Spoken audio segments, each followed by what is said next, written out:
Welcome once again to Studio 42. Bob Costas with Tom Verducci. Over the years here at the Major League Baseball Network, we've done a deep dive on the greatest games in baseball history. Some of them go back a half century or more. Actually, many do, but we didn't have the video for some of them at the turn of the century, so we've gone back about a half century. But in the case of the game we're about to talk about, we couldn't wait more than a few weeks. Game 7 of the just concluded World Series. Well, two of the greatest words in the language of baseball, Game 7. Yeah. How about a Game 7 that just didn't want to end? The longest Game 7 in 101 years.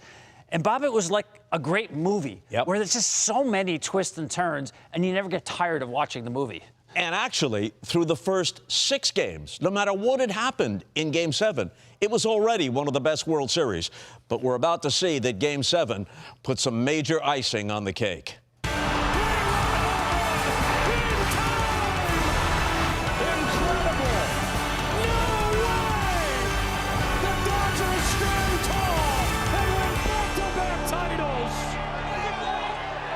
This is as good as it gets. For the Blue Jays, it's their 180th game this year. For the Dodgers, they're 179th. It's the longest journey in sports, but it comes down to this one game that we're about to watch to decide the whole thing. It, of course, is Game 7, where you lean forward and you know that somebody's going to make their name. Somebody's going to have that moment that we always talk about.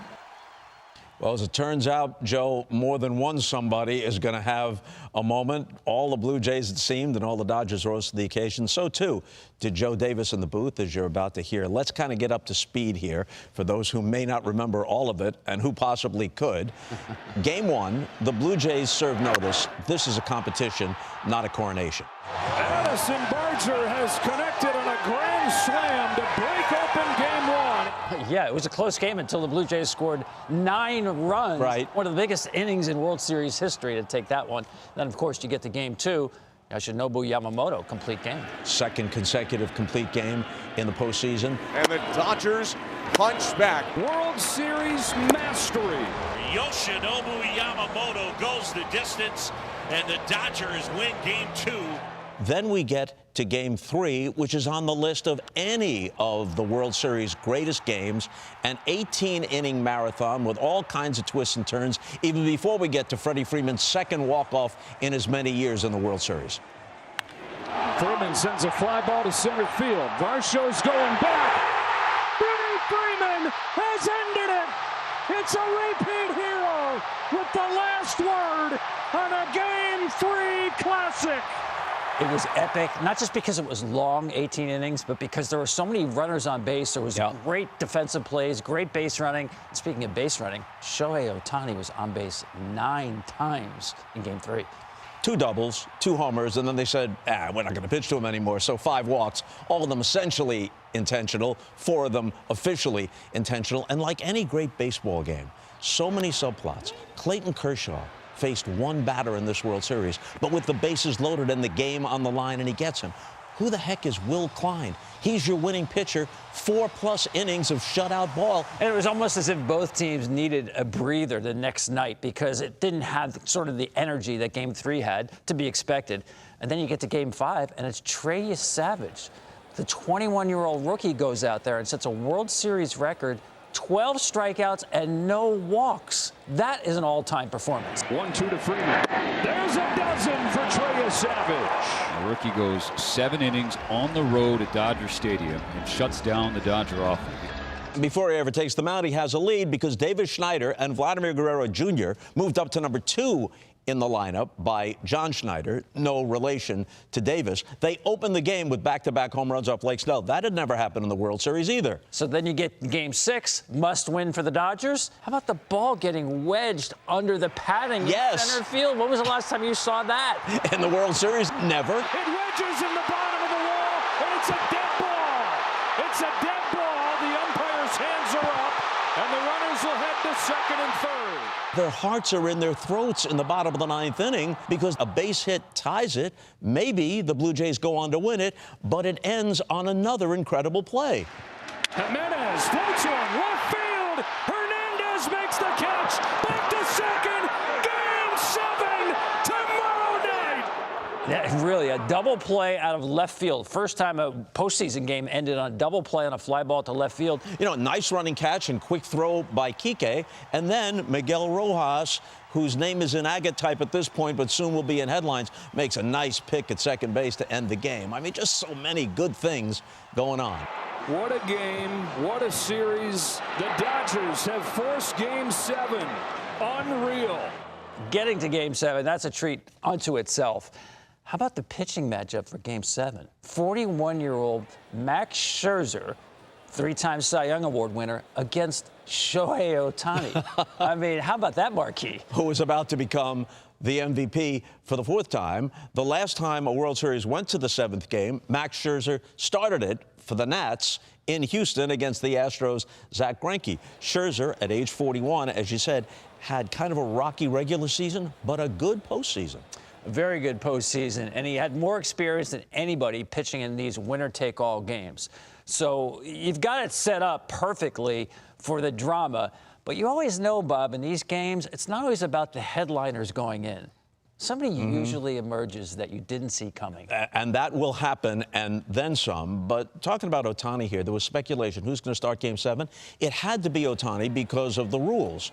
He can't come on in relief, otherwise you lose him as the DA. So he's got to start the game. Right. He's on short rest, and this is a big ask. You're talking about a guy who came to the plate 811 times, the third most plate appearances in baseball history, and he's your Game 7 starting pitcher on short rest. Just amazing. But everybody knew that whoever started was not going to be there, forget about at the end, maybe not even in the middle. There were 9 starting pitchers used in this game. The Blue Jays used 4 starters, nominally starters, and the Dodgers used 5. The definition of all hands on deck. Yeah. Now, the Dodgers also had $1.3 billion worth of starting pitchers they were going to use in this game. Yeah, and the whole David and Goliath narrative, the Blue Jays are not exactly, you know, cellar dwellers when it comes to payroll. And as they quickly showed, and I think anybody who knows baseball knows, if they could have gotten out of Toronto with a split, and they actually did in a sense better than that because they won Game 1, it's on here.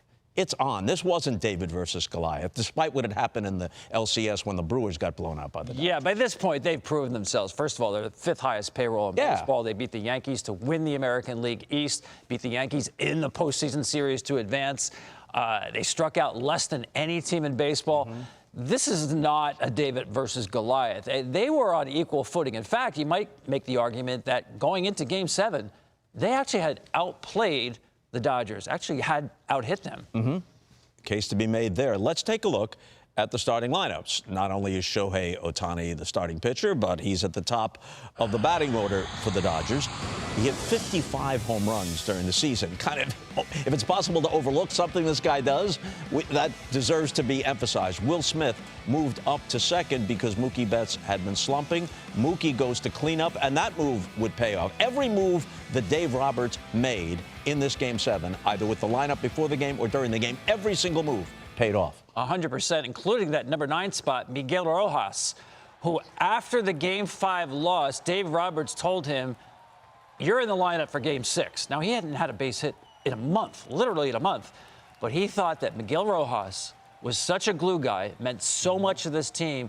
He literally said, we are not losing the World Series without giving him a chance to play. 12-year veteran, and you were there, Tom. I'm watching every game at home. And at one point during the postseason, I actually Googled to see if Miguel Rojas was still on the Dodgers roster. Where is he? A forgotten man until it mattered most. But as I said, he really had an influence on that team. He really tutored Mookie Betts at shortstop position this year, and Mookie played a Gold Glove caliber shortstop. Just a great guy you wanted around the team, known as being a good defender, maybe not much of a hitter, but Game 7 has a way of bringing people to the forefront. Let's take a look at Toronto's lineup. And there are some guys here playing through clenched teeth, including George Springer at the top. Yeah, George Springer has had so much going on here. A lot of injuries he's trying to play through. Bo Bichette hadn't had a home run in 2 months. Of course, he missed a month and a half with a knee injury, and he is still not right. So there's some walking wounded in this lineup here. But again, their DNA is wear down the other team by putting the ball in play. They can't hit home runs, but it's about putting the ball in play. Bichette, their cleanup hitter and a very consequential player in this game, as you're about to see, 27-year-old free agent shortstop. He's about to strike it rich, either staying in Toronto or going someplace else. But he had not played at all in the Division Series or the LCS, but was ready for the World Series. And still doesn't have kind of the mobility to play shortstop. So he's going to play second base and has in this series really the first time as a major leaguer. Andres Jimenez stays at shortstop. So the stage is set, and when we come back, it's the classic Game 7 of the 2025 World Series.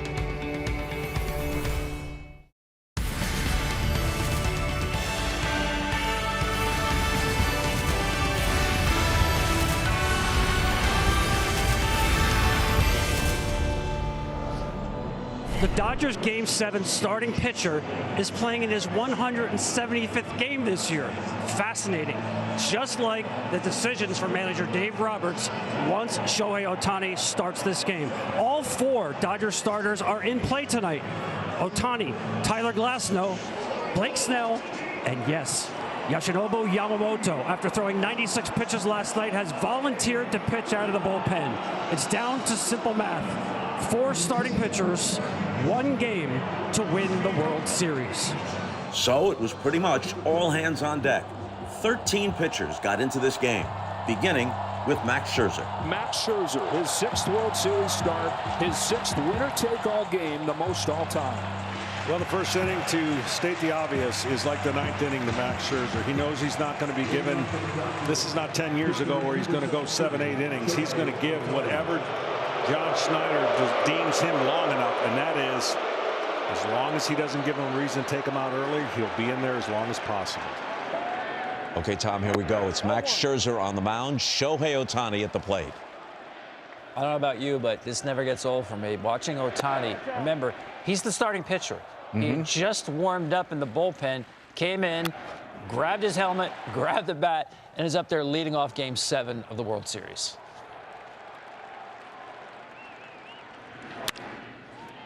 And there's a base hit toward the gap. Varsho gets over and cuts it off, and Ohtani has a leadoff single. And again, that's your Game 7 starting pitcher. I mean, if you're Dave Roberts, yeah, you want to get out in front, but, you know, he's going to have to take the mound after being on base this entire inning. Here's a nice play by Guerrero, who had won a Gold Glove in the past, but I think a national audience, including Canada, really got an appreciation of what a good first baseman he was during this World Series. Just what an overall great baseball player he is. Defense certainly part of that, base running, and we know about the hitting. Freddie Freeman gets a good piece of this. Not quite enough. Varsho to the edge of the track. Ohtani tags and takes third, but with 2 out. Yeah, again, he's expanding some energy here. You can't diminish the fact that he's on the mound in this game on short rest for the first time as a major leaguer. Mookie Betts had a big hit in Game 6. Cannot bring Ohtani home here in Game 7. So Scherzer works out of trouble. No score as we go to the bottom half of the first. So this is going to be interesting here with Ohtani. And I'm down by the Dodgers dugout. And I see him go back into the clubhouse. Remember, he's your starting pitcher.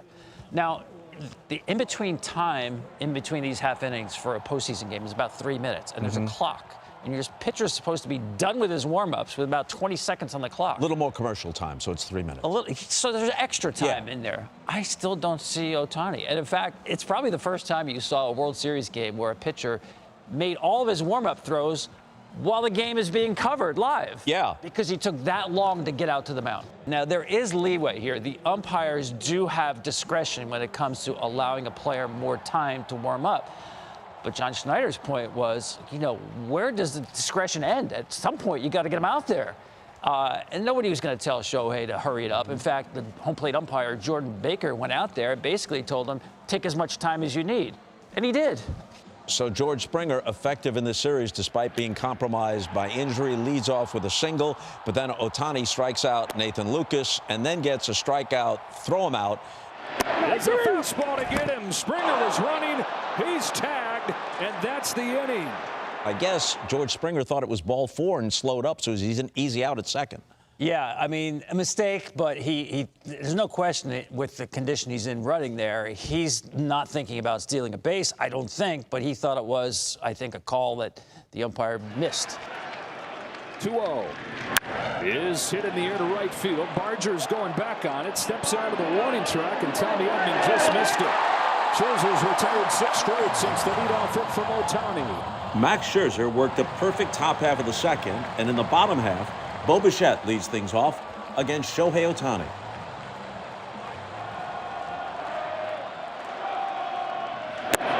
Ohtani missing all over the place, has issued the walk.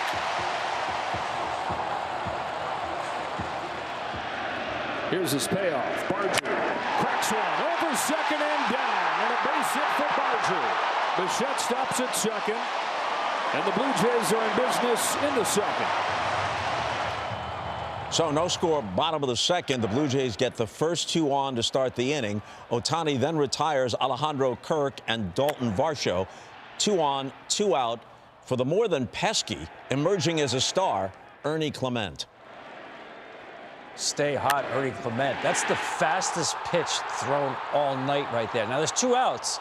A lot of runners are going to at least attempt to score on that ball. I know it was hit hard, but with Bichette there, you have to hold him. He's just not, that knee is just not good enough to score on this base hit. Ernie Clement, that's 13 games in a row in the postseason with a hit, a franchise record. Just on fire. Look at this, 100 miles an hour at the top of the zone. One of his 30 postseason base hits. Now, obviously, there are more rounds now, but that's a record. And look at Bichette. He knows, man. Normally I can score on that. Not now. Yeah. So now Andres Jimenez comes up. He's your number 9 hitter, but he's been dangerous throughout this postseason. Got a big base hit in the Blue Jays win in Game 4 at Dodger Stadium. So now it's a bases-loaded 2-out situation. Ohtani's got to bear down. Bichette at third, Barger at second, Clement at first. Ohtani to the plate with another 1-2. And he got him with a fastball. Ohtani gets out of the bases-loaded jam, and a couple chances over the first 2 innings for the Jays fall through their fingertips.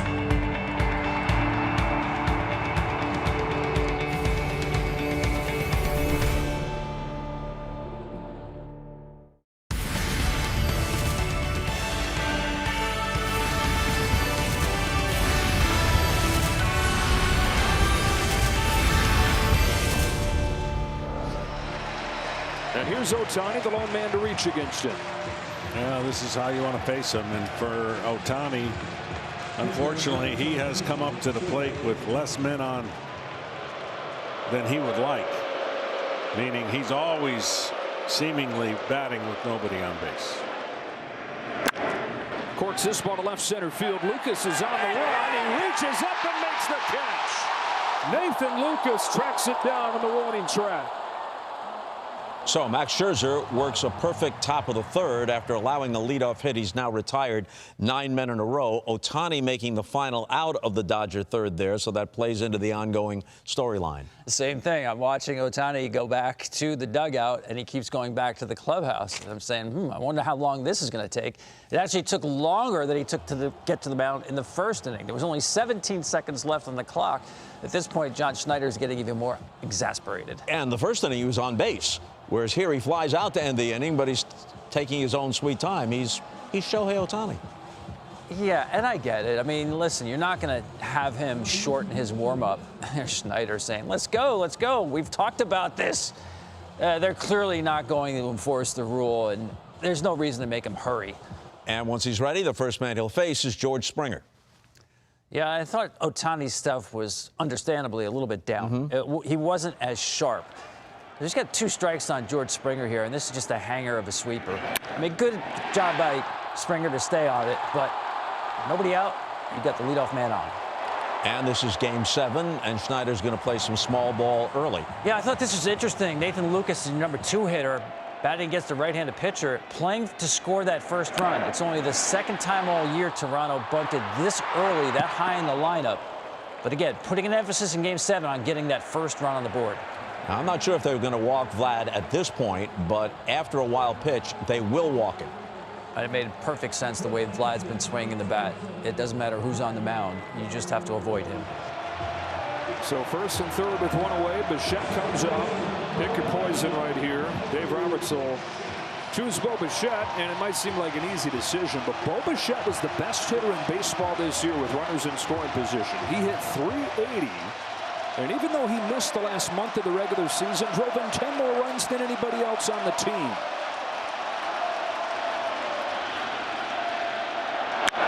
Fly ball deep center. Edmonds going back. The ball is going long. 3-run home run. Bo Bichette. You were there. It sounded from a distance like the roof was going to come off the place. Hey, it brought me back to the 1987 World Series, the Metrodome. It was super loud. Again, Ohtani, that's a hanger of a slider, a curious pitch. He doesn't throw many sliders, especially first pitch. That was the second longest home run Ohtani has ever allowed. 442 feet, a no-doubter. And like in Game 4, where he gave up 4 runs in a Dodgers loss, Ohtani just wasn't as sharp as he had been earlier in the postseason. Exactly. So Dave Roberts really has to go get him at that point. And I don't know about you, but right away I'm thinking about Joe Carter, the home run, 3-run homer. Jose Bautista, 3-run homer. George Springer, Game 7 of the ALCS, 3-run homer. All hit in this same ballpark, all by right-handed pole hitters to the pole side. And Bo Bichette gets on that list. The only difference is this is earlier in the game, so there's still time for the Dodgers to come back. Plenty of time. Absolutely, but I'm telling you, having 3 runs, you saw John Schneider playing for the first run of the game, and he wound up getting 3 on one swing. So now Ohtani is out as the pitcher, obviously not out of the game. The Ohtani rule is in place, and out of the bullpen comes Justin Robleski. He's an interesting story. He's a guy actually was cut from Clemson as a freshman. He was so bad, he said, they basically told me to go away. Tommy John surgery. He had been off the roster for a month. And now here he is in Game 7 in his job here. I think it's a high leverage spot. You're down 3-0, but you need to hold the game right here. Which he does. He gets the last 2 outs of the inning. It's 3-0 Jays after 3, but the Dodgers are going to strike back immediately when we come back.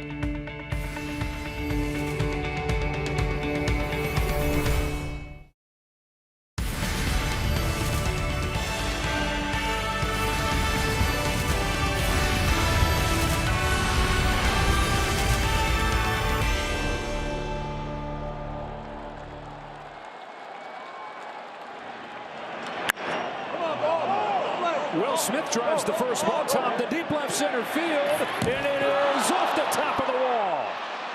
A leadoff double for Will Smith, and that ought to put Dave Roberts in a good mood for her to chat with him. Well, I don't want to strain the comparison, but if this is a heavyweight fight, you get punched in the chin, you might as well punch back right away. Yeah, the next half inning is always huge once you score. And in this case, the Dodgers show that they're not going away, as we knew. Freddie Freeman up next. He was only 1 for 6 in this Game 7. This is the 1. That's a bullet. Just hit way too hard for Smith to score from second base. 2 war horses going at it. Freeman against Scherzer for the 69th time. So it's 1st and 3rd with nobody out. Mookie Betts then flies out, but it's too shallow for Smith to score. Max Muncy walks to load the bases, and that brings up Teoscar Hernandez. Again, Joe Davis. And up comes Teoscar Hernandez at the ballpark where he spent the bulk of his career. Former Toronto Blue Jays, loved here in Canada. Trying to do it to his old team in the World Series. Lines the ball to center field. Varsho lays out, and he made the catch. Smith is in to score. It's 3-1, but Dalton Varsho's Gold Glove in center field shows up again. Wow, what a catch. When you leave your feet like that, you had better catch the baseball, because if you don't, it's a track meet behind you. Now think about this, Bob. You remember the Joe Carter home run we mentioned in 1993? The catcher behind the plate was Darren Dalton. Gary Varsho played with Darren Dalton 2 years later with the Phillies. And when he had firstborn son, you just saw him make that catch in center field. He named him after Darren Dalton. Yeah, Dalton was such a respected player, hard-nosed guy. Had the respect of his teammates, and that's one indication of it. 32 years later, back in the same building, and the guy makes an incredible catch. There you go. So Tommy Edman then popped out to end the inning. So the Dodgers settled for 1. We go to the bottom half of the 4th inning. Blue Jays leading it 3-1. Robleski is on the mound still, having closed out the third inning in relief of Ohtani. And here's Andres Jimenez. Now, he doesn't stand that close to the plate. He always, every year of his career, has been in double figures of being hit by pitches. One year he led the American League with 25. A couple of pitches are high and tight here from Robleski, and I guess Jimenez's temperature is rising. 2-2. This one actually hits him. Throw it over the plate, says Jimenez. The bench is clear in Game 7. Now, he's not trying to hit him. That's the number 9 hitter in Game 7 of the World Series. You're already down 2. But what's interesting here is he missed the first pitch up and in. The next pitch also up and in. Jimenez actually stuck his hand out as if trying to get hit by the pitch. The Dodgers did not like that. I can tell you that. I know that for a fact. Robleski says, you know what, I'm going back in there. That's the second pitch where that hand comes out there. They did not like that at all, so the next pitch comes right up at him. And if you watch Robleski after he hits him, he doesn't back down, Bob. No. He was walking down the mound because Jimenez gave him a look like, what is that? What's going on? What are you doing? And look at Robleski. He's not giving any ground there at all. And again, this guy hasn't pitched for a month, essentially, before he was put on the World Series roster. He showed me a lot right there. Yeah, and it was also a lip reader's delight. He was making his position clear to Jimenez. And even though no one likes to be thrown at or close 3 times, it's Game 7 of the World Series. And you're the number 9 hitter. No one's throwing at you on purpose. No one wants to hit you and put you on base in this situation. How about the benches clearing in Game 7 of the World Series? To me, what was fascinating about that is, because there were no punches thrown or anything, but there was a little scrum out by shortstop. Jeff Hoffman ran in from the bullpen, Blue Jays closer. Yeah. For some reason, Kirby Yates, who was not on the active roster for the Dodgers, got a beef with Hoffman. And they went at it verbally and had to be broken up.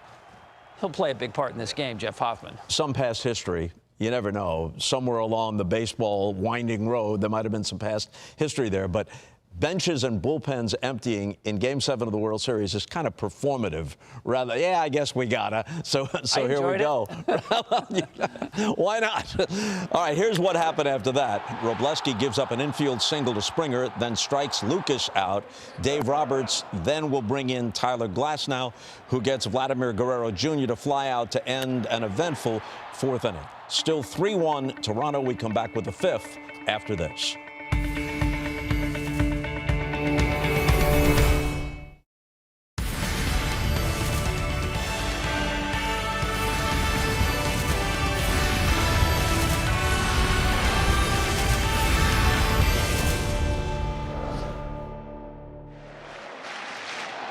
Scherzer gave up 3 runs in 4 1/3 in Game 3. A couple home runs in that game.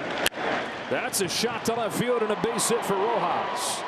First hit from Miguel Rojas since October 1st. And it makes Ohtani the tying run here in the 5th. And you figured John Schneider would go to Fluharty here. And here he comes. Max Scherzer. 4 1/3 in Game 7.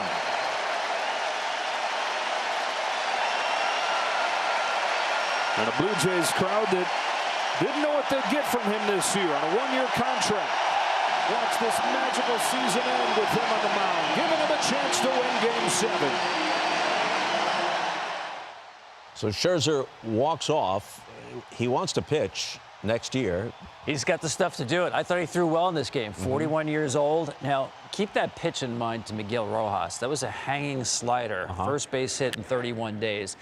I thought probably that was the end of the road for Max Scherzer anyway, even if he got Rojas as the lineup turns over again for a 3rd time. So Louis Varland came on in relief, and he allowed a single to Ohtani, but then he got Smith and Freeman to fly out, so that ended the inning.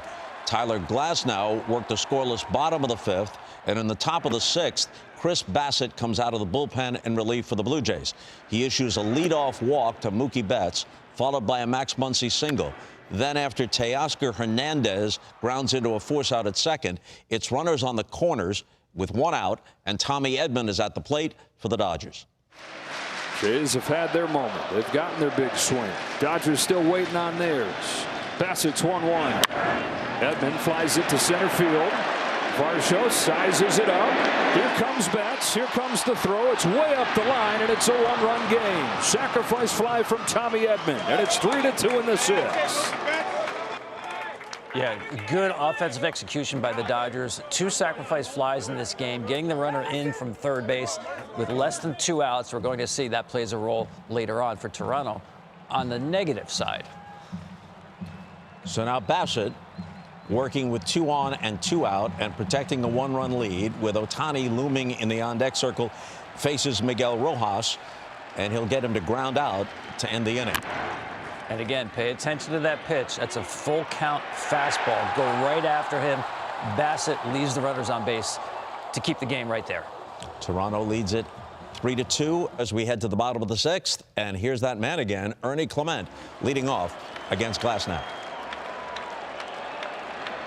Ernie Clement on a 3-1 pitch. Has another base hit, another multi-hit game. Above 400 for the postseason. Ernie Clement. Got a pitch he liked. Didn't try to do too much. He's a hit machine. Clement, by the way, won the race to Ty Rosarena for the most hits in a single postseason. Here's a guy only a few years ago wasn't even on Cleveland's postseason roster in 2022. Lands in Toronto and really finds himself. And as John Schneider put it, and this is a high compliment, especially these days when people tend to specialize, he's a baseball player. Oh, I love his story, Bob. He got DFA'd, essentially cut twice within 6 months. Once by an Oakland team in spring training just 2 years prior. Oakland was coming off 112 losses. Yes, and still couldn't use him. And they cut him. Yeah. He told me he went home. Nobody called for 2 days. He said, those were the 2 longest days of my life. I wasn't sure what I was going to do. He thought maybe he was done with Major League Baseball until the Toronto Blue Jays called. After his leadoff single, Clement would steal second. So now it's Andres Jimenez at the plate against Tyler Glasnow. 3-2, Jimenez into right center field. Hernandez will not get there. And it's 4-2 Blue Jays. Andres Jimenez out of the 9th spot one more time. And look at Clement. He's like a kid on a water slide. That's the happy slide across the plate as Jimenez delivers the double. Yeah, just a huge hit. Give yourself a little bit of a breathing room. Right now, the Blue Jays win percentage probability is at 89% with this 2-run lead now.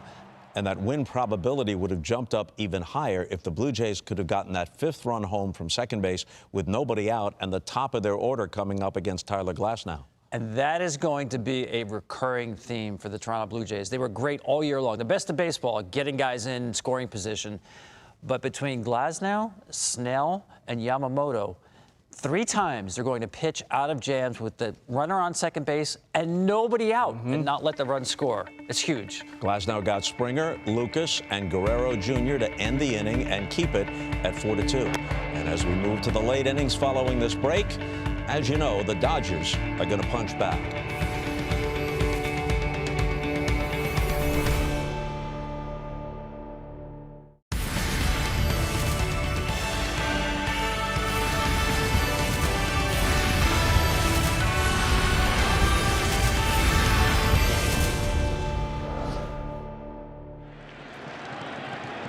Year-old Trey Savage, drafted just last year, started this season in A-ball, pitching in front of 327 people, and he finishes it in Game 7 of the World Series.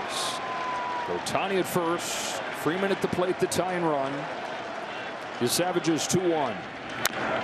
Chopper to first, gun to second, 1, back to first, 2!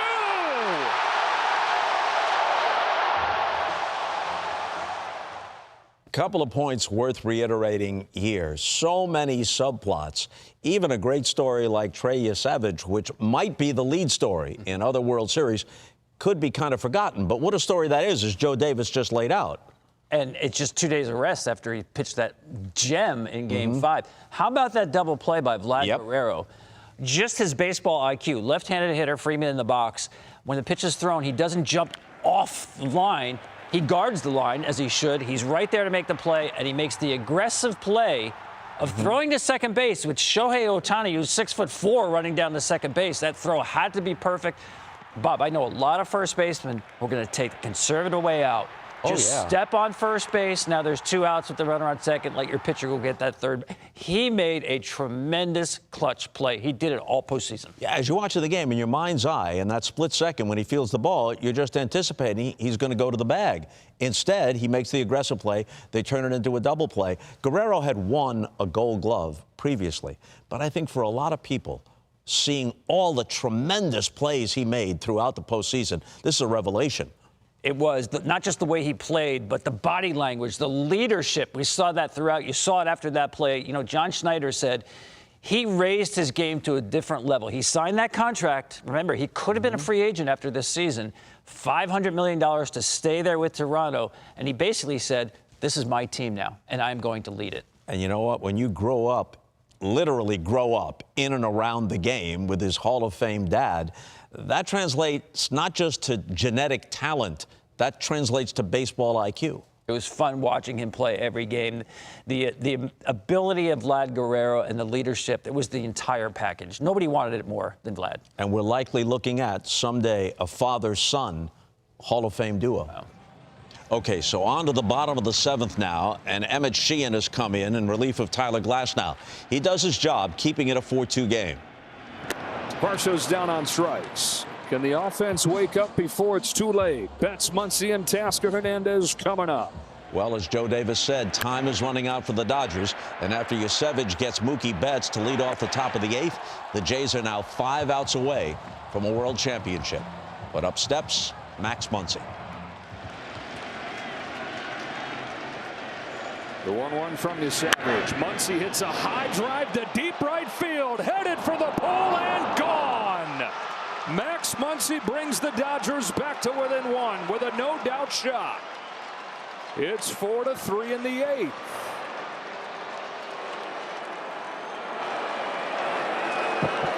Well, Max Muncy said, I'm going to wait back here in my stance and get a hanger anyways, and he got it. The Dodgers scored 5 runs in this game, 2 on sacrifice flies, the other 3 on solo homers. Max Muncy had a 3-hit game, and that was the big one. And all 3 of their home runs are going to be on non-fastballs. That's a splitter from Yusevich, his best pitch. It's so good. He had thrown 179 of those in his brief big league career, allowing only 5 hits. But that was a hanger just left up in the zone. Watch this. It's just not going anywhere. It's a batting practice fastball, essentially, a splitter that stays up. And Muncy absolutely destroyed it. After Muncy goes to the dugout, accepts congratulations all around. It's a 4-3 game. Yusevich would then get Teoscar Hernandez to ground out, and then John Schneider would remove Yusevich and go to his closer, Jeff Hoffman, hoping for a 4-out save. Hoffman gets Tommy Edman to ground out. That ends the 8th. 4-3 in favor of the Jays, going to the bottom of the 8th, where Ernie Clement leads off against Emmett Sheehan. Franchise was founded in 1977. They won it pretty quickly when you consider it. 15 years after that, won their first, won it again the year after that, but they didn't make the postseason again for 2 decades after that. Sheehan's 2-2. Clement lofts the ball left center field. That's headed over Hernandez's head and up against the wall. Ernie Clement just will not stop.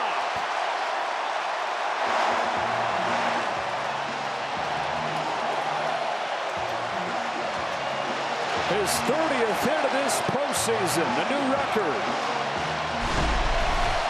This guy's amazing. Top of the zone fastball and just goes and gets on top of it.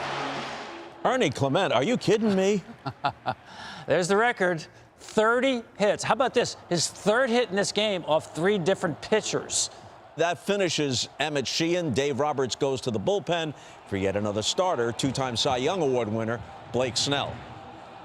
Now, right now, the Blue Jays' win probability percentage is 91%. Runner on second base, nobody out. Now, Jimenez is batting. He showed bunt first pitch, and now he's going to take it off because the Dodgers defended the bunt aggressively. They moved in Freeman really close at first base, Muncy at third. I don't like the idea of taking the bunt off because the other team went to a defensive formation. They changed the decision for John Snyder to take the bunt off, and now instead of getting Clement to third with less than 2 outs, he's still at second with 1 out. And now here's George Springer, and Snell will strike him out, and he'll do the same to Davis Schneider, pinch hitting for Nathan Lucas, and that ends the 8th inning. Blue Jays strand the leadoff double. Fasten those seatbelts to the 9th inning of Game 7. So the Dodgers come up in the top of the 9th, still down 4-3. 3 outs left as Snell has held the fort. Kike Hernandez will lead it off for them in the top of the 9th, followed by Miguel Rojas, and then Shohei Ohtani looming. And again, Jeff Hoffman is in the game to get a 4-out save. Not a big deal for him because he's done that many times. You know, some closers just want the 9th inning clean, but he finished that 8th inning throwing really good sliders back out in the mound for the 9th inning to try to get the last 3 outs. And once again, the Jays had a man in scoring position and couldn't get that insurance run home. Again, it was Blake Snell after Glasnow had just done it, and you're going to see Yamamoto do it later, basically not even letting the ball out of the infield. Those starting pitchers, the pitches that they made when they had to make pitches, one of the underrated big stories of this game. Can Game 7 get any better? Yeah, it can.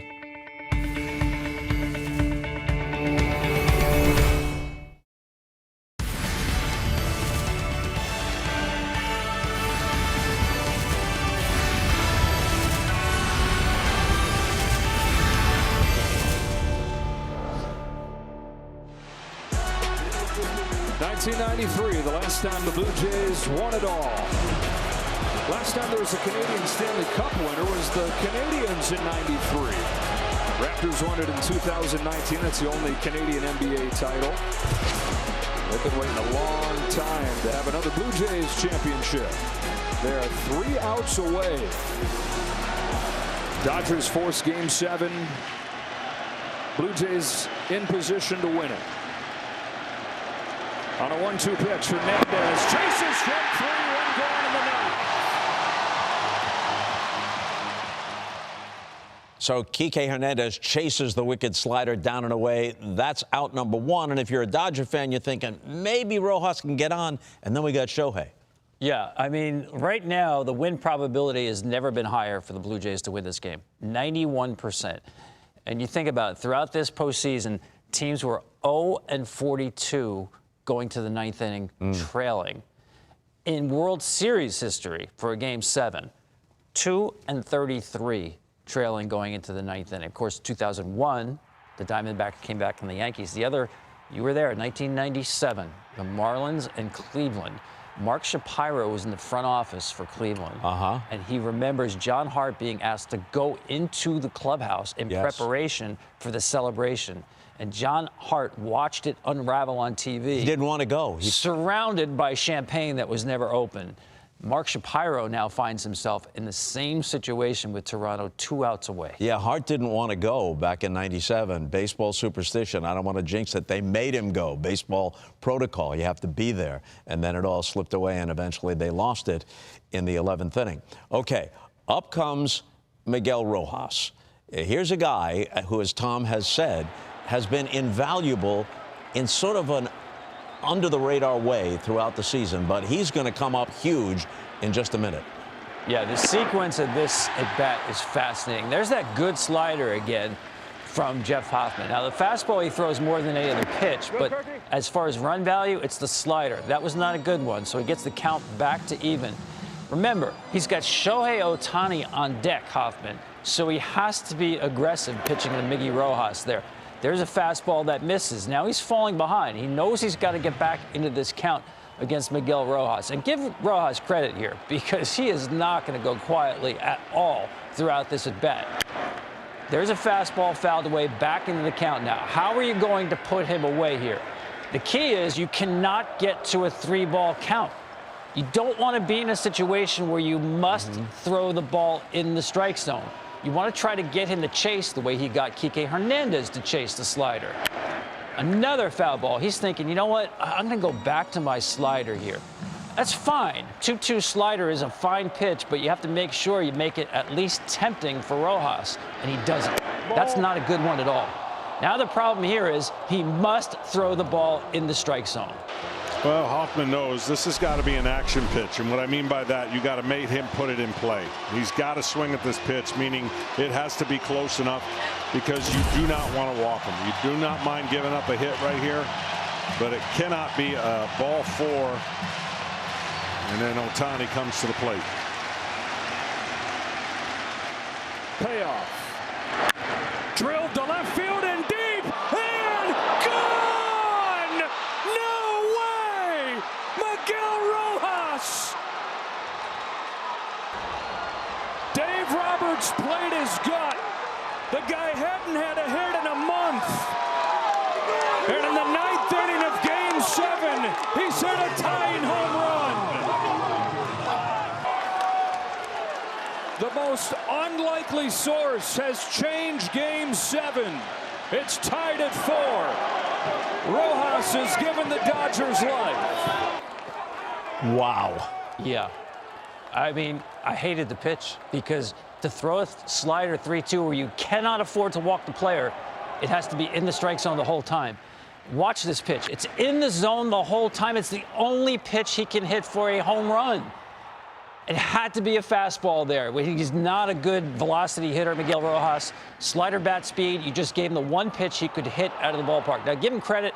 He fought like heck to get to this pitch. But look at the spin. That's just rolling. Yep. 300 fewer RPMs on that slider than he had on the first slider that he threw Miguel Rojas. Why? Because he's guiding it into the zone. You just can't throw a strike-to-strike slider there. He sat all over a slider, and he got it. And when he got the barrel to the ball right there, we talked about a slider that hangs is the recipe for a fly ball. And you know that's a sick feeling right there for Hoffman, but an electric feeling for that dugout. Well, Bob, I have to share this story. I didn't find this out until after the game from Miguel Rojas' wife, Mariana. He had said after the Dodgers won the pennant, his dream was always to hit a home run in the World Series.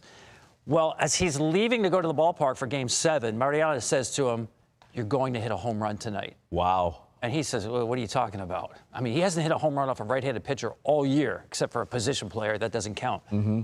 And she said, "No, this time I know it to be true because I had a dream last night. God told me you were going to hit a home run, and I saw your number 11. Now, 11 has always been his number since he was a little kid that he wore in Little League. And one year, his mother and his grandfather died within 1 week. And to honor them, with the Marlins back then, he wore number 11, his childhood number. Mm-hmm. Well, he actually gave that number up. He's such a nice guy when Roki Sasaki signed with the Dodgers. But 11 is still his number. So he comes to the plate, hits the home run, which no one was expecting, including Miguel himself. Yeah. And Mariana looked up at the clock, the digital clock in right field. There's red numbers up there, 11-11. You got to be kidding. Some things you just cannot make up. Now, if there's a movie about this and somebody submits the script, the studio head rips it up and says, "Yeah, this is ridiculous. Nobody's buying this." Yeah, it was just meant to be, and his wife called it before the game. And you know, when we talk about Rojas, a forgotten man throughout the postseason for the most part, you know, just in the shadows completely. Could have gotten into the 18-inning Game 3 if they had run out of pitchers. They would have turned to him as a position player pitching. But up until late in this World Series, he is a non-factor until he becomes one of the key players. All because after Game 5, Dave Roberts texted him and said, "You're in the lineup for Game 6. And he texted back, "I got you, Doc." Little did we know how much he got him.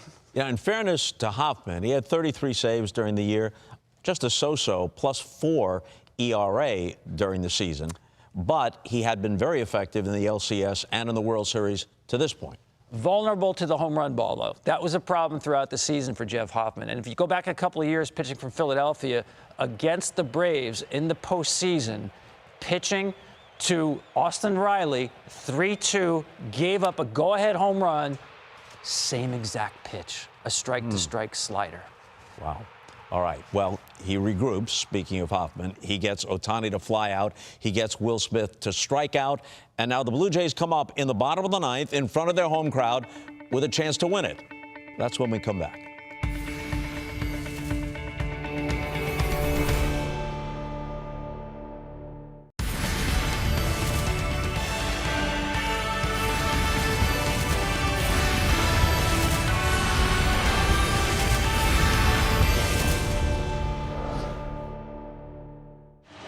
The Dodgers with their fourth tin soldier over the late innings to tie it at 4.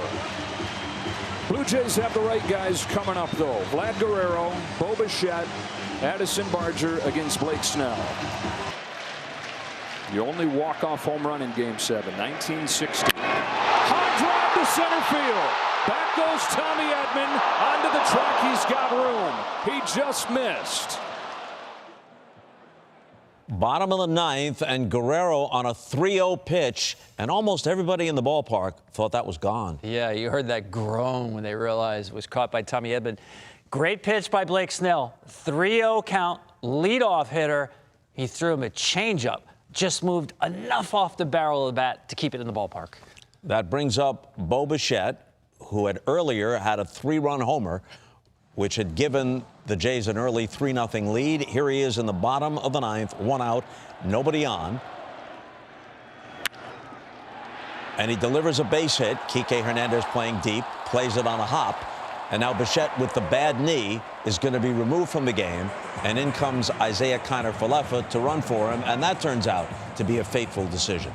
Yeah, you had to make this move. Sure. It's the World Series winning run on base for a guy who really is station to station. You probably need 4 hits to get him home. Kiner-Falefa was a guy they picked up on waivers from the Pirates at the deadline. So Snell will advance the runner by walking Addison Barger. And that was a great at-bat. I mean, that's as tough of a left-on-left matchup as you can get. And this is a fastball just off the plate. I don't know how Barger took it, but he has been locked in this World Series, and that's a great at-bat. Just missed. First and second, 1 out. That's it for Snell. Who's coming out of the pen, Tom? Unbelievably, Yoshinobu Yamamoto. Yeah, the same guy who pitched Game 6 the night before. Now, it was interesting. After he pitched Game 6, as Mark Pryor, the pitching coach, told me, he did not celebrate. He went straight to the trainer's room and said, get me ready in case I'm needed tomorrow. Got some physical work done. Showed up at the ballpark the next day, and he told Mark Pryor, I'm going to go out and throw. And I think I can pitch today. I will let you know. He did some long toss, did some flat ground throwing. He said, I'm good. All I need is enough time to warm up. I asked Mark Pryor, how unusual is that for a starting pitcher the next day to say something like that? He said, very. Most pitchers can't even raise their arm the next day. Unusual to the point of almost unheard of. So now, here's Yamamoto coming into the game. Alejandro Kirk at the plate. First and second with 1 out. He had thrown 96 pitches the night before. He'd thrown 2 postseason complete games, one against the Brewers and one earlier in this series against the Jays in Game 2. And then he hits Alejandro Kirk. Bases loaded now, 1 out. Yeah, you've loaded the bases with 1 out. Yeah, this is very unusual for Yamamoto. He's got such great command. Just the fastball runs all the way in. No room for error now. And now, in the middle of the inning, a key move, to deal an understatement, by Dave Roberts. Yeah, this is fascinating. I'm sitting down by the Dodgers dugout, and Andy Pages is sitting right next to me, essentially. He had a hoodie on, really wasn't doing much at all. And it was Danny Lehman, the bench coach, who came running down and said, you're in the game. Go out to center field. Of course, it's a sacrifice fly situation. You want the better arm in the outfield. Made sense. Andy Pages ripped off his hoodie. He's like, where's my glove? I had to run down and get his glove. All of a sudden, you've been sitting on the bench for 3.5 hours. And somebody yells, get in the game. And there you are in the middle of the fire in center field. All right. Before Pages comes into play, though, there's going to be another play. We told you earlier, there's so many things in this game, any one of which in a normal game would be, oh, this is the play of the game.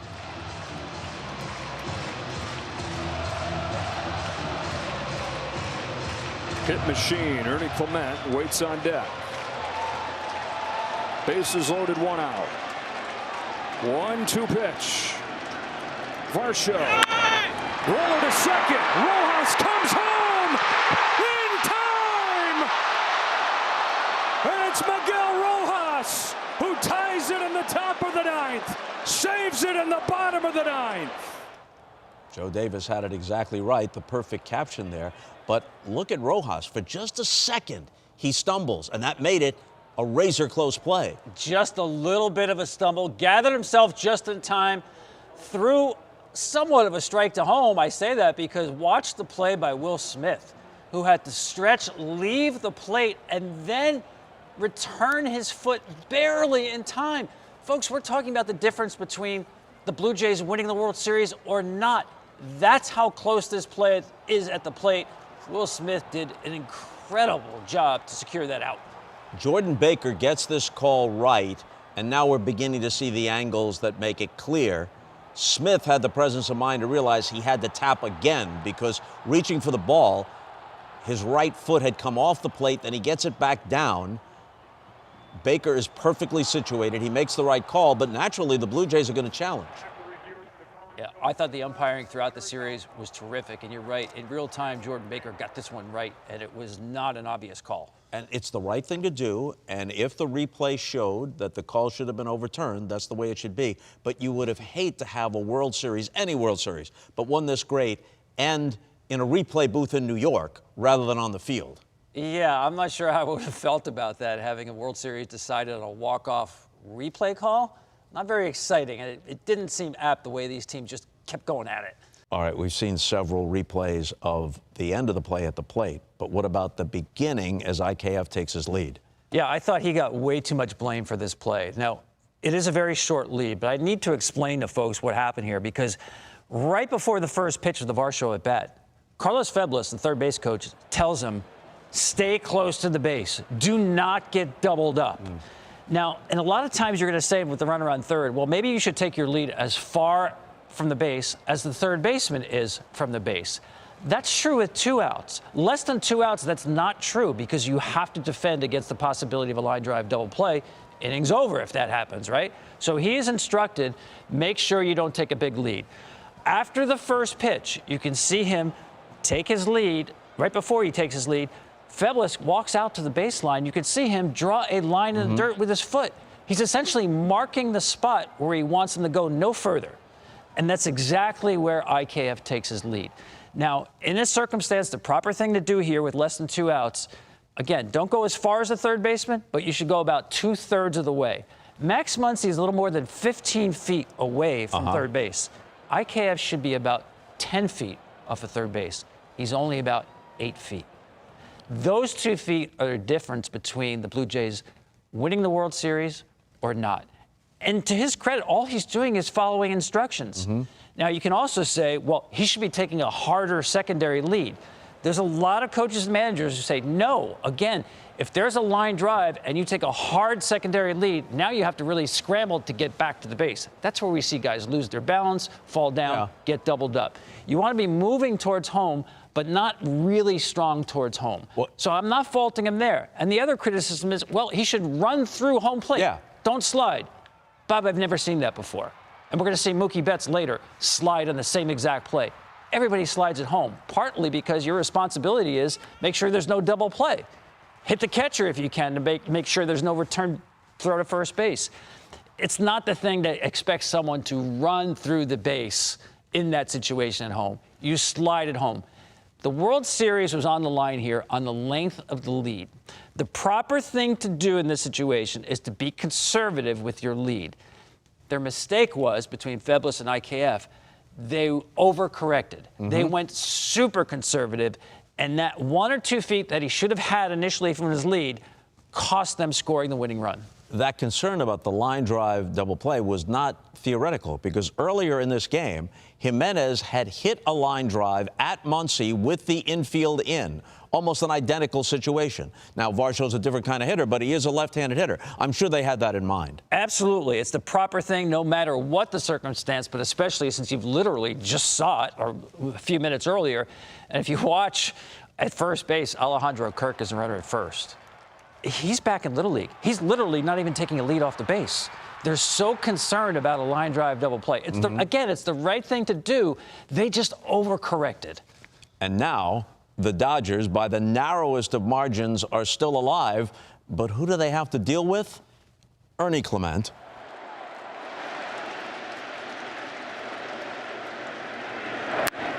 Fly ball to left field. Hernandez on the run with Pages over his head. Pages runs him over, makes the catch, sends Game 7 to the 10th. Incredible. Clement can't believe it. Hernandez doesn't know for a split second exactly what has happened. Pages goes over him to make the game-saving catch. Bob, it's the greatest catch in World Series history. And I know you're going to tell me Willie Mays, 1954, 8th inning, that was Game 1. Yeah, considering Game what's at 1 of stake. a sweep. This is literally the World Series on the line. If this ball falls, Ernie Clement is the World Series MVP, a postseason legend forever, and the Blue Jays are world champions for the first time in 32 years. Andy Pages did not allow that to happen. This is a guy who was on the bench for the first 3.5 innings. Look where he's playing. He's playing even shallower than Kike Hernandez to the pull side in left field. And if you watch him, he never takes his eye off the baseball. He is going to catch this baseball no matter what. He never looked for the wall. He never looked for the left fielder. Actually, after he hit Kike Hernandez, it didn't even dawn on him that he hit Kike Hernandez. He had to go back and say, hey, are you okay? The effort that he gave, he ran 121 feet at a sprint speed that literally made him the fastest Dodger on the team. And that's not who he is. Tommy Edman actually is faster than Andy Pages. The guy who had just been pulled. But running on that particular play, he ran faster than he ever did, faster than anybody on the team, 121 feet.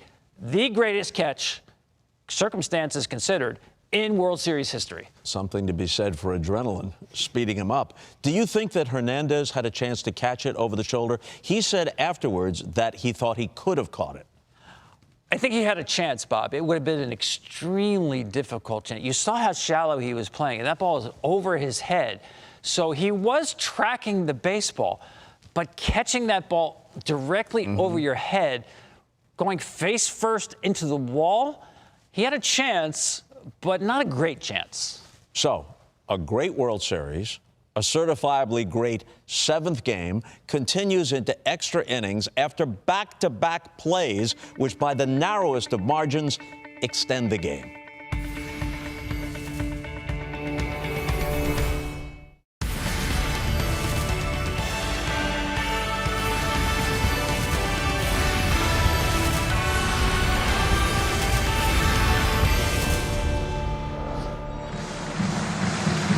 Dodgers have won their last 3 extra inning World Series games, 2 of those being 18 innings, and then the middle one, 2021 versus the New York Yankees. Another 18-inning game. Game 3 that Freddie Freeman finished with a walk-off home run. 2-2 to Muncy. Up the middle and through. Base hit center field. Go-ahead run into scoring position. Max Muncy, his 3rd hit of the ballgame. He came in 4 for his last 36, and he's come to life in Game 7. That base hit by Muncy, following a walk to Betts, makes it 1st and 2nd with 1 out. Sir Anthony Dominguez is now pitching for Toronto. He will walk Teoscar Hernandez to load the bases, now with 1 out. And who comes up? Andy Pages, who, despite his defensive heroics from just a moment ago, is 4 for 50 to this point in the postseason, which is why Dave Roberts had to take him out and put Rojas at second base and Edman in center field. And the Dodgers' win probability at this point, bases loaded, 1 out, 71%. These win probabilities turn out to be anything but probable Fate in this, in this World Series. 2-1. Pages up the middle. Jimenez comes home and gets the lead runner. The infield drawn in works for both teams late. Okay, another forced play at the plate, but it's different. It's incredible. Back-to-back half innings in which the World Series winning run is thrown out at the plate, but great execution. That's a great play. Watch the footwork by Jimenez right here. I mean, that is spectacular. And it's interesting watching Mookie and comparing his lead to IKF. he's definitely taking a more aggressive lead and a more aggressive secondary lead, as you can see. It's really just a defensive gem here. No stumble by Andres Gimenez and a perfect throw. You watch Mookie taking his lead, you see the aggressive secondary. He actually stopped, though. I wasn't a fan of that, where his feet are stopped, where he had to restart again, but plenty of time for Gimenez to make the play. So now Kike Hernandez hits this little bouncer. It's an in-between play. Guerrero flips to Dominguez, and that's that. They leave the bases loaded. Oh, nothing easy, though. I mean, this reminded me of the Smith play at the plate. It's a game of twister at first base. Can you get the yellow circle? Oh, barely got there in time. One stab he missed, and then the second stab with the foot, he did get the base, barely to play on to the bottom of the inning tied. So the heart-pounding Game 7 goes to the bottom of the 10th, tied at 4-4. Yamamoto still in there, gets Gimenez and Springer for 2 quick outs, and then we'll let Joe Davis take us to the 11th. As the clock strikes midnight here in Toronto, we play on to November 2nd. Yamamoto hardly sweating. Here's his 1-1 pitch. In the air to right field. No big deal for Teoscar Hernandez. And Game 7 moves along to the 11th inning. This season just keeps on going. Game 7, a gift to even have it. And it's a gift that just keeps on giving here. It does. And I said in the beginning the managers were going to be a high-stress situation, and you couldn't put them in any more stressful situations. And listen, this is a game where everybody knows you're gonna put forth your best effort. Somebody's going to be severely disappointed, and somebody's going to be remembered for the rest of their time in that city. Shane Bieber, who is not part of the A plan or the B plan or the C plan. We are no longer on those plans as Miguel Rojas taps one left side, charging Clement, fires it over the first in time. Long time ago, Shohei threw the first pitch for the Dodgers. Breaks his bat on a one-hopper to second. Counter for Alpha 2 out. You know how much stress relief that is for Shane Bieber. I mean, he knew coming into this game he was going to face that guy. He made an incredible pitch that broke his bat. Cutter on the inside part of the plate where Ohtani loves it. This thing just eats up the bat, and a soft out and a big relief from this crowd and I'm sure Bieber. So Shane Bieber, one-time Cy Young Award winner when with Cleveland and Game 4 winner of this World Series, is now on in the 11th inning, gets the 2 quick outs, as you saw, and now has to deal with Will Smith. Yeah, you made a good point earlier. It's important to remember about Will Smith hitting second in the lineup because it started out with Mookie Betts there. Yeah. And the way Toronto was walking Shohei Ohtani, it kept putting a lot of pressure on Betts, who wasn't swinging the bat great. So Dave Roberts said, you know what, let me move my hotter hitter, Will Smith, ahead, take some pressure off Mookie Betts. He had the big 2-run single in Game 6. And boy, does it pay off here in the 11th. And maybe stop them from pitching around Ohtani quite as much as they had been. But even with Betts, talk about all the moves by Roberts working. In Game 6, Betts got a big hit early in the game in their 3-run inning, drove home 2. So just about every button that Roberts pushed worked, especially late in this World Series, but kind of throughout the World Series.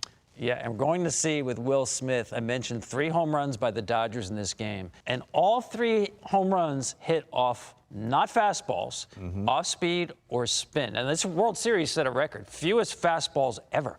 Only 41% fastballs. Everybody wants to spin to get the swing and miss, which is great until you hang one. So now it's Will Smith's turn to play hero, and something about Smith that's been true for a very long time. He doesn't get the headlines. You got Ohtani, you got Betts, you got Freeman, you got Yamamoto, you got Kershaw, but here's Will Smith. First pitch, breaking ball, misses with it. You see Will Smith here.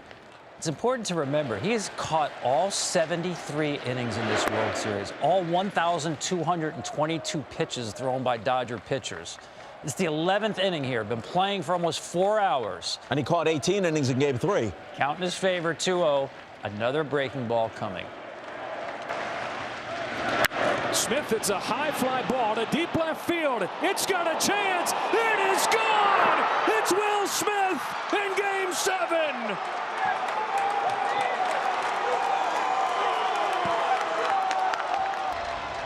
And in the 11th inning of Game 7, the Dodgers lead for the first time. You saw Kershaw there in the bullpen. Had this game been extended, he very well could have gotten into the game, and that would have been another dramatic plot line. But now Will Smith has given the Dodgers their first lead of Game 7. There have been 41 winner-take-all World Series games. This is the first time someone hit a home run in extra innings in one of these sudden death games. And it landed in almost the exact same spot as Miguel Rojas' home run. In fact, father and son caught those 2 home run balls. Really? Yeah. This game, not only in the broad strokes, but in the brush strokes, is kind of it's up unbelievable. For auction, by the way, if you'd like to purchase one. I'll check my account. These days, a ball like that, we're talking 7 figures, probably. Yeah. Smith goes yard, and the Dodgers suddenly find themselves on the verge of a repeat. Okay, so it's 5-4 Dodgers, 3 outs away from a World Series title, but you knew the Blue Jays wouldn't go quietly. Game 7 rolls on to the bottom of the 11th when we come back.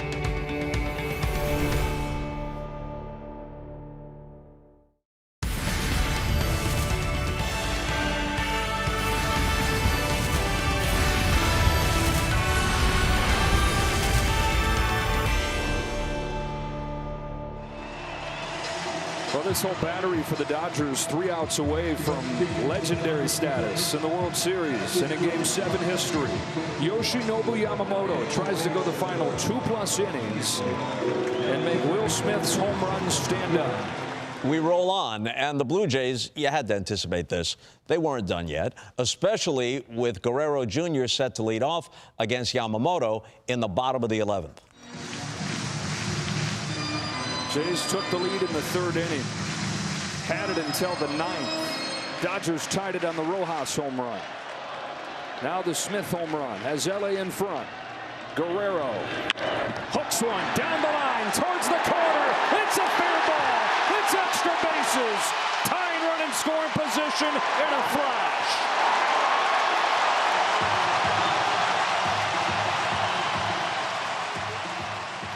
That place is going berserk. Oh, man. So is Vlad, too. Yeah.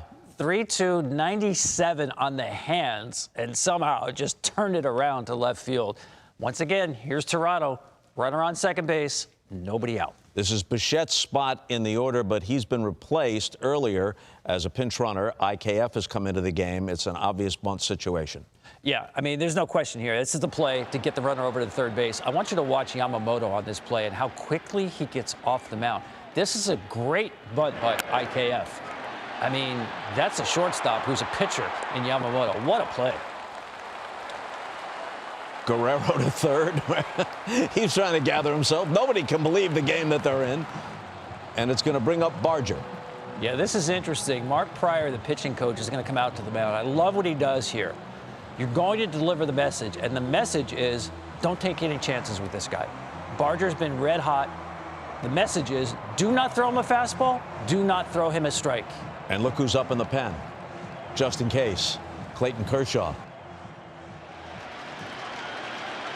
Green light to try and win the World Series. Instead takes ball 4. So, tying run 90 feet away, winning run on base. Alejandro Kirk coming up. And they will play back for the double play ball just based on his speed. So they were careful with him. They walk him. That brings up Alejandro Kirk. And Joe Davis alluded to this a few times, appropriately enough. To the uninitiated, you look at Kirk and say, what's the deal here? He should be in a Sunday softball league. He's a very good catcher. He's a dangerous hitter, but obviously not the speediest runner. No, he's a great hitter because he can put anything in play. He's a great contact hitter, but when he hits it on the ground in this situation, it's pretty much an automatic double play. Now, the average major league hitter is going to ground into a double play when the situation is in order about 9 to 10% of the time. He's at 18%. That's a very high number. Factor in the fact that Yamamoto is a ground ball pitcher who gets many more ground balls than the average big league pitcher. The one thing you must avoid is the ball on the ground because that's a double play that will end your season. And that's why I thought the play should be have Barger at least on the first pitch, break towards second base. I do not think the Dodgers are throwing through, because if the runner goes from first base, you're asking Kim, the second baseman, to vacate his position, which opens up a hole. There's no way, if I'm Dave Roberts, I can afford to move an infielder, open a hole to have the tying run score from third base. You're defending that runner on third base. Even throwing down to second base if Barger runs is a risk. Any mishandling of the baseball and the game is tied. What I would like to see, at least on the first pitch, is have Barger make a false break to see how the Dodgers are defending the play. My guess is they're not covering second base. You can't open a hole. Knowing that, then you run Barger. Why? You must stay out of the double play. Must stay out of the double play. And if you do, a base hit wins the World Series for you. That's the other benefit. The winning runs on second base. Yeah, but if you watch Barger taking his lead off first base, it's a very short lead, and he's pretty much standing up. He's giving you no body language to suggest that he's going to put pressure on the Dodgers. So the Dodgers are not worried.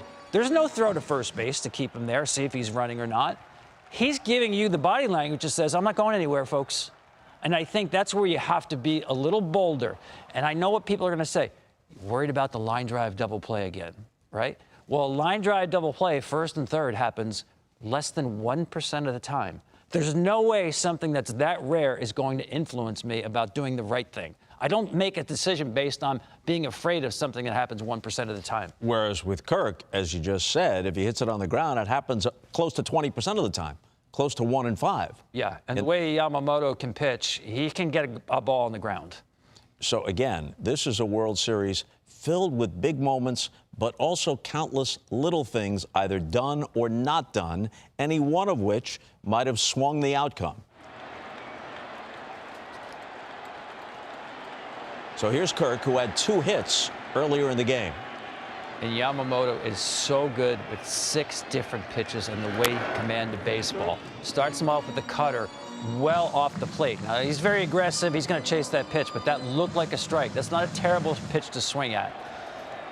He can move you back and forth with his change of speeds, not just locations. There's the slow curveball. Speed him up, slow him down. He's got him set up for anything right here.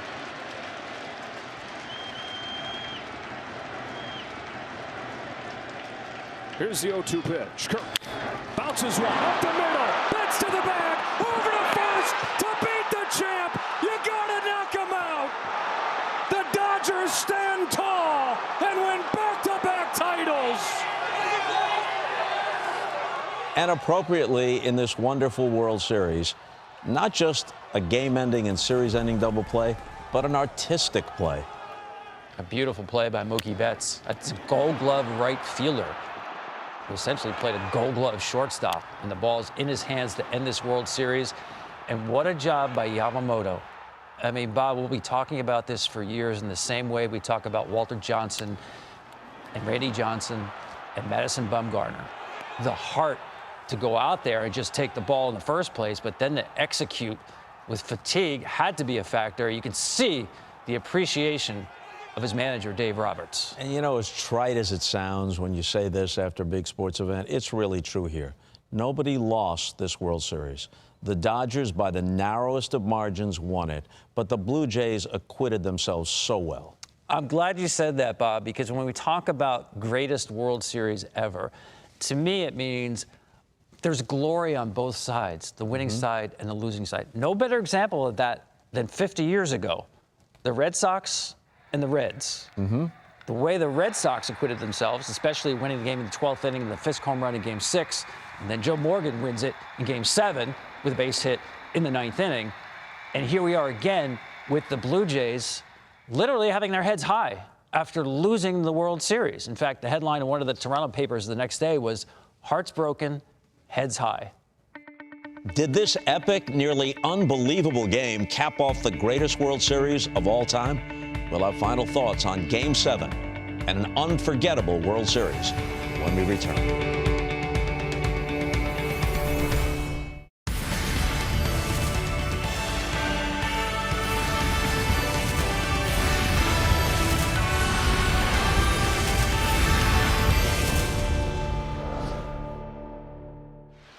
Blue Blue Jays on the corners. 1 out. The Dodgers lead by 1. Yamamoto's 0-2. Coming to Kirk. Broken back. Ground ball. Betts has it. Steps on the bag. The throw to first. Double play! From backs against the wall to back. The Dodgers cement their dynasty. They win Game 7 in extra innings. 5-4 the final. They mob Yamamoto on the left side of the mound. That was Steven Nelson. You may remember him from here at the MLB Network, now of the Dodgers radio network. That's the way he called the team's 9th World Series title. And now we hear from the managers of each team, beginning with Toronto's John Schneider. Hey, John, when you look back at this game, do you see it as a couple of heavyweights going at it back and forth, or do you see it as you guys had all the chances that you wanted to have to win it? A little bit of both. I thought we had chances to sweep them. You know, I thought that we played our game, and our game is as good as anybody in baseball. So is it two heavyweights going back and forth? You know, going back to the beginning of this series when people were calling it David versus Goliath, it's not even close. So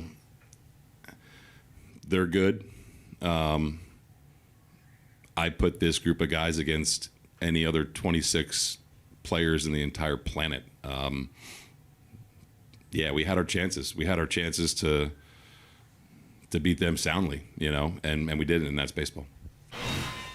Right now, I'm just really elated and really proud of our team, our guys, the way we fought, and we've done something that hasn't been done in decades. And you know, there were so many, as we talked earlier, so many pressure points and how that game could have flipped, and we just kept fighting, and you know, guys stepped up big. So I could just go on and on about, you know, the big plays, the big performances, and you know, this is one of the greatest games I've ever been a part of, and this whole series and what the Blue Jays did, and they gave us everything they had, and just such a first-class organization. Well, Tom, it goes without saying this is one of the greatest Game 7s and one of the greatest World Series ever. Is it the best World Series you have ever seen? Oh, man, that is a tough question. I almost feel like a really good stew. You have to let it sit for a while and marinate. Because to my mind, I've always said 2016, that World Series, especially the Game 7. You had 176 years of history waiting for both sides combined to win a championship. And then it was tied after 9 innings when the rains came. Yeah. So we had this pregnant pause. It was like you put the entire game inside a snow globe and said, just leave it like that. But of course, we needed an ending, and we got a great one. Cubs winning the World Championship. This one may, in my mind, over time, as I sit back and appreciate even more of it, overtake that. Because, Bob, I can't remember a World Series, and especially a Game 7, and you alluded to this, that had so many zigzags and pivot points where you thought one team was going to win, and then you thought the other team was going to win, and then it get back and forth and back and forth. 73 innings of World Series baseball, 73 full innings. We've never seen that before in 121 World Series. And here's the other thing, Bob. There are 3 plays in this game that are in the top 12 World Series plays of all time when ranked by win probability added, championship probability added, basically a measurement of how clutch was the play. We had 3 of those. The ground ball double play to end the game, the Rojas home run, and the Will Smith home run. No other game has more than 1 of those clutch plays.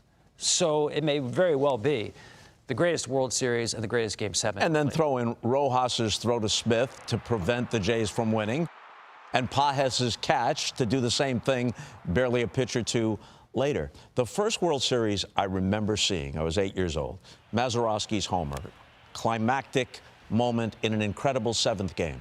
But the whole World Series itself doesn't measure up. A lot of blowouts. A lot of blowouts in that World Series, but a great 7th game.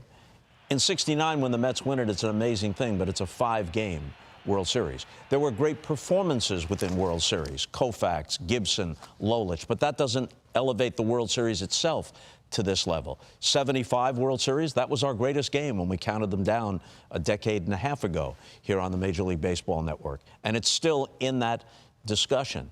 86, you've got Game 6, Mets and Red Sox, and a Game 7 that was very good, but not as good as this one. 91, Braves and Twins, every game was close. I think every game was a one-run game or down to the last at bat, and then you got the classic 10-inning seventh game and Jack Morris pitching a complete game shutout. But was it as good throughout as this World Series? And then you talk about 2016 and some others that you can throw in there. This World Series has 3 games. Game 3, the 18th inning. Game 6, ending on a play where the Blue Jays were on the verge of coming back and either tying it or winning it. And then this Game 7. I think when you put it all together, this is, by a narrow margin, and I understand the cases to be made for the others, I think this is the best World Series, start to finish, that I have ever seen. There's a lot in this stew, a lot of ingredients. One more layer to it as well, just the international component to the World Series, right? I mean, we had 51 million people watching Game 7. Of course, you have the huge audience in Japan, the huge audience in Canada, and of course in America. So the fact that baseball now is truly an international game and not just the national pastime, I think does elevate it to a place that no other World Series has been. How good was this for baseball overall? Just for the game, not just for these two teams, for the game and the institution of baseball. How good was this? The drama, the showcasing of talent, it couldn't have been better. There you have it. We'll never forget it. Game 7, Dodgers over the Blue Jays by the narrowest of margins in one of the greatest World Series and one of the greatest Game 7s in the long history of this great game.